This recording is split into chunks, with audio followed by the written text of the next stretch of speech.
Amis Gémeaux, bonjour et bienvenue à vous sur votre horoscope du mois de décembre. Mais c'est un mois un peu spécial, décembre, c'est la fin de l'année.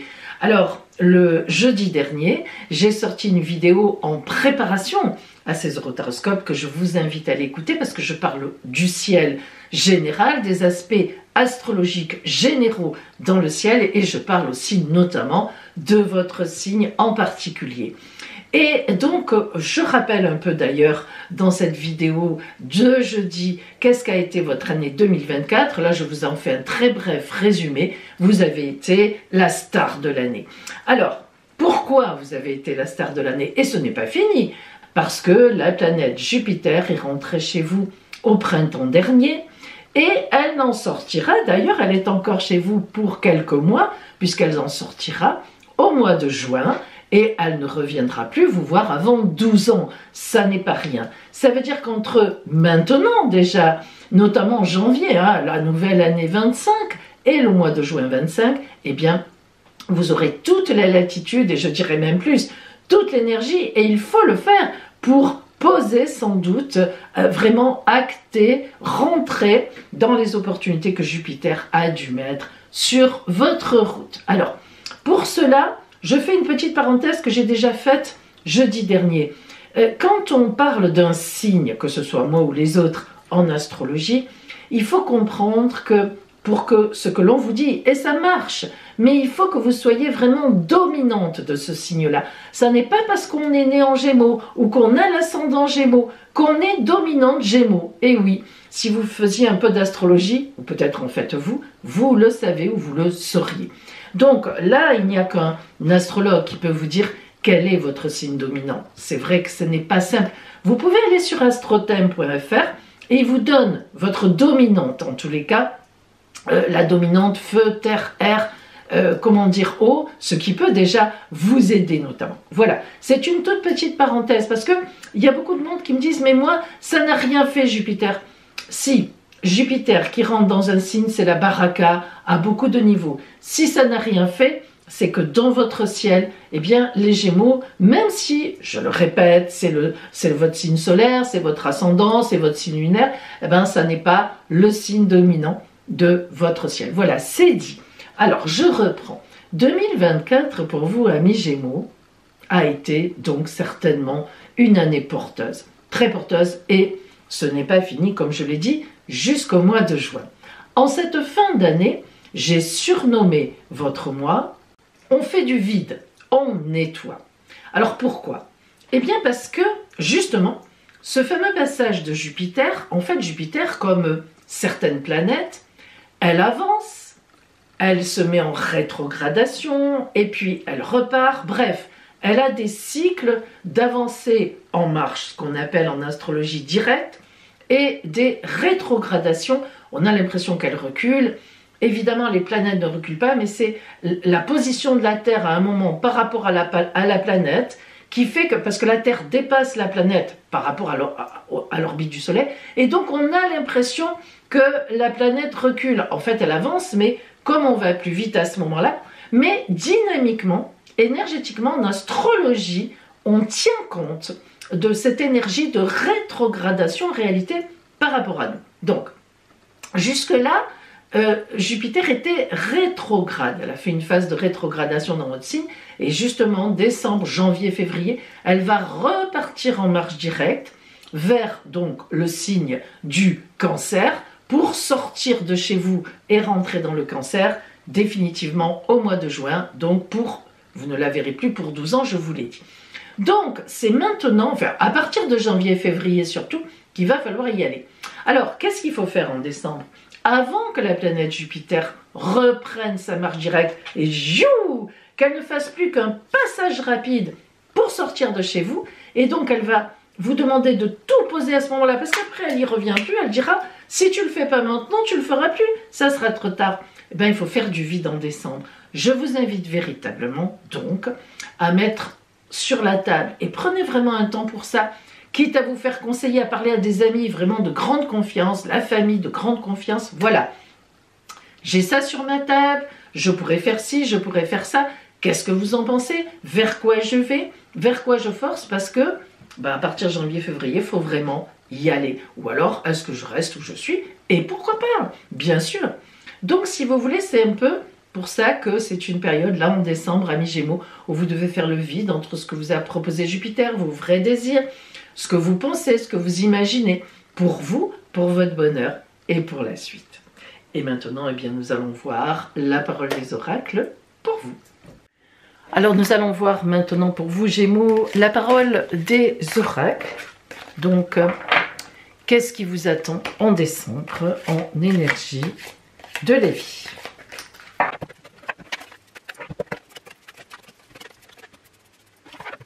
Alors, si nous regardons donc un petit peu globalement vos cartes, vos lames, les lames qui sont sorties, donc amis Gémeaux, nous voyons que c'est un mois important pour vous et un mois à nettoyage. Alors pourquoi? Ça se voit tout de suite. D'abord, nous avons la lune.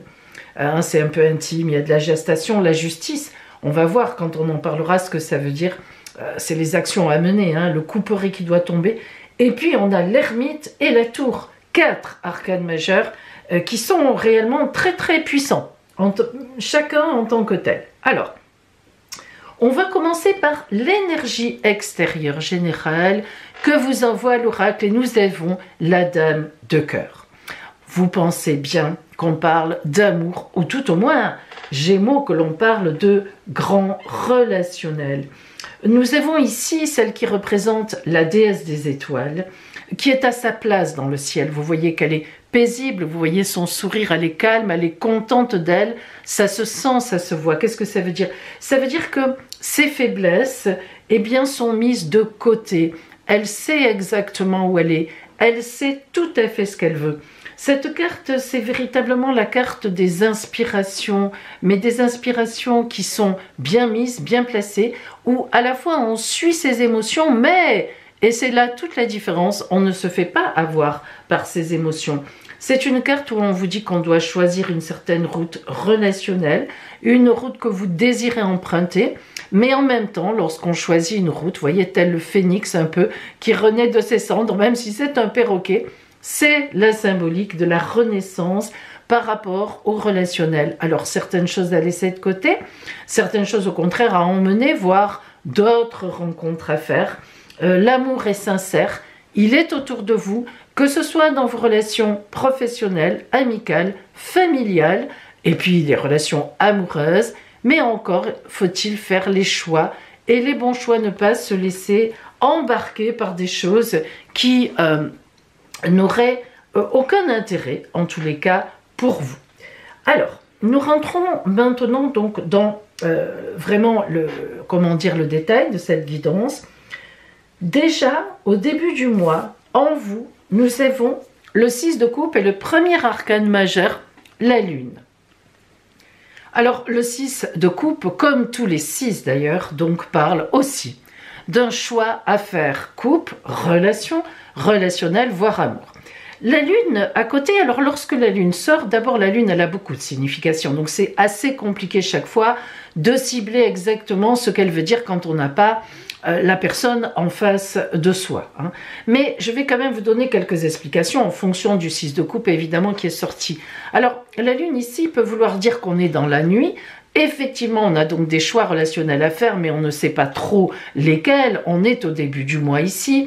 On sait qu'il va falloir pour la fin d'année prendre certaines décisions, laisser des personnes de côté et par contre en choisir d'autres, ou bien tout simplement, cette lune peut aussi évidemment parler du côté émotionnel, puisque la lune sont les émotions aussi, et peut-être avez-vous envie, avez-vous quelqu'un qui vous plaît, et vous hésitez à faire votre déclaration d'amour, c'est possible aussi. En tous les cas, il y a cette notion de choix, il va falloir avancer, soit on a des personnes à choisir, soit on a une action à choisir qu'il va falloir faire en décembre, et effectivement pour aller de l'avant.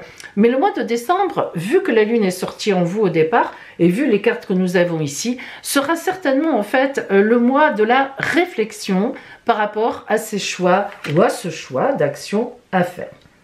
Lorsqu'on regarde l'objectif de votre mois, eh bien il y a la carte de la justice qui sort. Alors, en général, dans cette position-là, avec cette carte qui est sortie et ces deux cartes qui sont sorties d'après moi, ce n'est pas une procédure judiciaire.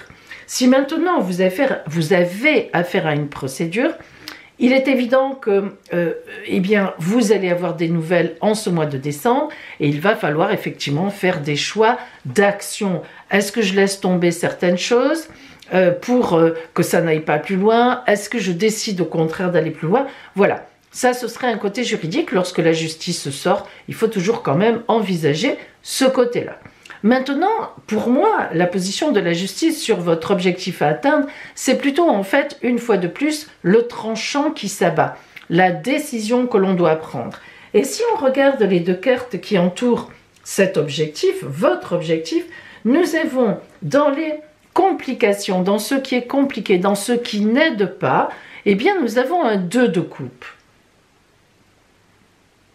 Or, le 2 de coupe, c'est au contraire une carte qui parle d'une association très heureuse, voire même, évidemment, vous vous en doutez, d'une rencontre ou d'un couple qui commence sa vie ensemble. Donc, ce 2 de coupe ici, dans les complications, eh bien non, il n'y a rien de compliqué, sauf que ce qui peut être compliqué, c'est cette fameuse décision à prendre, peut-être pour dire à l'autre, à une personne qui vous plaît, eh bien, qu'elle vous plaît, ou bien si vous êtes déjà en couple et que ça marche bien, peut-être avez-vous envie d'aller un peu au-delà, de faire un enfant, de vous installer ensemble, d'acheter quelque chose ensemble, et peut-être que l'autre n'est pas forcément sur cette longueur d'onde-là, donc à voir, vous savez peut-être que vous avez des discussions ou disons des choses à lui dire. En face, du côté des aides, alors c'est rigolo parce que ça c'est une excellente carte, et ça c'est une carte très compliquée, alors que c'est dans les aides, eh bien le 10 d'épée. Et le 10 d'épée, en fait, n'est pas une mauvaise carte, mais c'est une carte qui parle, comme ce sont des épées, de choses qui ont dû être réglées ou qui doivent vraiment l'être dans le mois. Le 10, c'est vraiment le plus grand chiffre, d'ailleurs c'est déjà un nombre des arcanes mineures, donc c'est complet, hein, on est arrivé au bout du bout, même plus que le bout, puisque en numérologie, le 10 c'est 1 plus 0, c'est déjà la nouvelle route. Et les épées, il y a quand même eu du combat. En tous les cas, il y a eu des choses à trancher, c'est pas forcément des combats, mais on voit bien que ce qui est pour vous, on vous dit tranche, vas-y, n'hésite pas. C'est plutôt ça, si vous voulez, c'est plus psychologique hein, que des actions réellement. Alors évidemment, ça impliquera un choix d'action à faire, puisque on voit que là, il faudra vraiment y aller, dire les choses à certaines personnes ou bien mettre les choses en action. Mais c'est plus psychologique dans la prise de décision. Alors, le 3 de bâton représente donc l'objectif atteint ou pas de votre mois, comment vous finissez le mois. Or, le 3 de bâton, c'est une carte magnifique qui parle d'une grande activité, de beaucoup d'énergie, d'idées novatrices. On a mis des choses en place nouvelles, donc on voit bien que vous avez agi. Or, si on regarde bien autour, on a l'ermite sur la gauche, sur votre gauche en quelque sorte, qui est le sage. Hein. L'ermite dans la tarologie, c'est le sage. Il réfléchit, il avance il va vers une nouvelle route parce qu'il ne veut plus faire comme avant. Il s'éclaire avec la lanterne pour ne pas faire n'importe quoi et il fait attention aux mauvaises rencontres qu'il pourrait faire.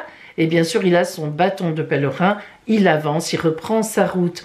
Alors, qu'est-ce que ça peut bien vouloir dire? Eh bien que les actions que vous avez mises même, je dirais, en place, vraiment à la fin du mois, que vous dévoilez, les paroles que vous allez dire, les gens à qui vous allez vous adresser, ce que vous allez laisser, vous le leur direz, ce que vous emmènerez avec vous, les nouvelles fréquentations, eh bien, à venir, eh bien, vous serez très clair parce que vous aurez beaucoup réfléchi. Mais il est évident que la tour qui s'écroule véritablement sur la posture du passage sur la nouvelle année, l'année 2025, voire donc effectivement le mois de janvier, est un gros avertissement. La tour, c'est toujours, mes amis, un avertissement.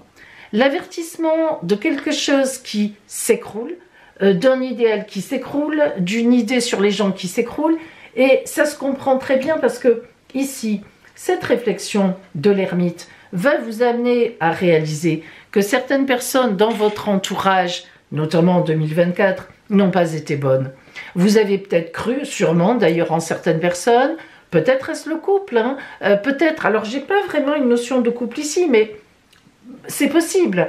Vous vous posez de sérieuses questions, on peut même dire que vous vous rendez compte que ça ne va plus, Et puis c'est surtout par rapport à des collègues, par rapport à des associés même, hein, même dans la famille, où on voit que vous avez vraiment du vide à faire. Si on doit retenir quelque chose de ces cartes pour l'instant, mais on va zoomer sur le côté relationnel, c'est véritablement à vous de faire le point, un vrai point, ne pas se voiler la face, pour pouvoir repartir vers cette nouvelle année dans des conditions relationnelles, on va dire, excellentes, hein, disons-le. Alors justement, voyons donc le côté strictement relationnel pour vous.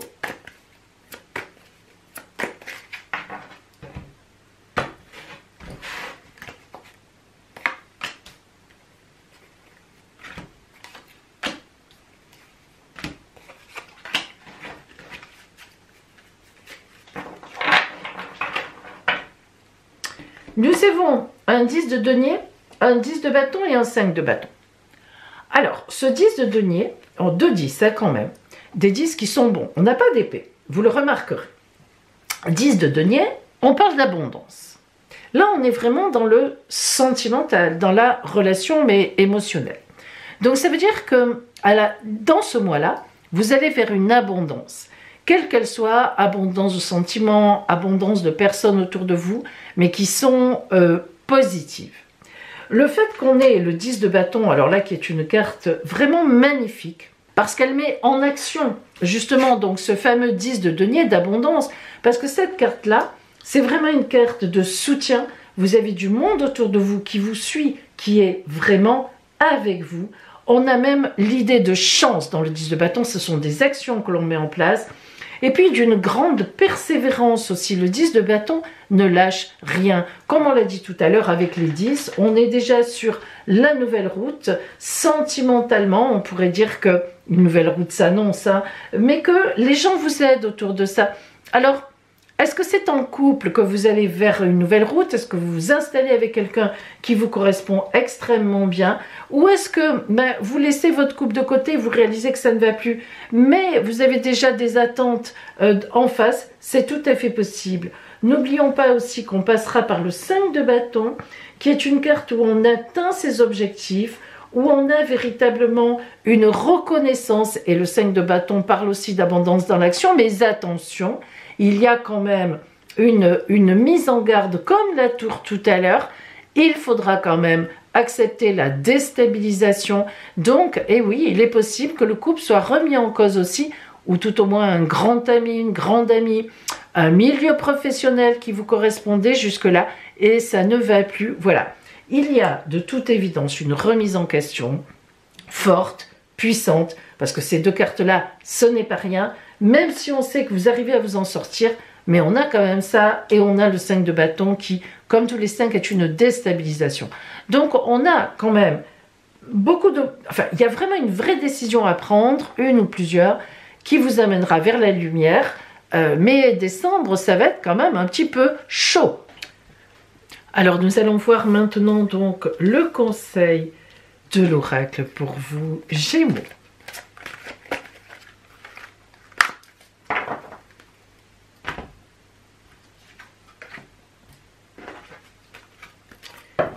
Et nous avons, c'est joli ça, le chemin vers la lumière. Je fais le choix conscient d'avancer un pas à la fois vers la lumière. Je transforme mes faiblesses en force, en étant maître de mes pensées. Je surmonte les obstacles dans le positivisme et l'acceptation. Je développe mes richesses et je manifeste ma lumière à chaque être inconditionnellement. Voilà pour vous, amis Gémeaux. Je vous souhaite une magnifique fin d'année. Je vous souhaite le meilleur et je vous dis, pour nos prochains orotaroscopes de janvier, eh bien, on se verra en 2025.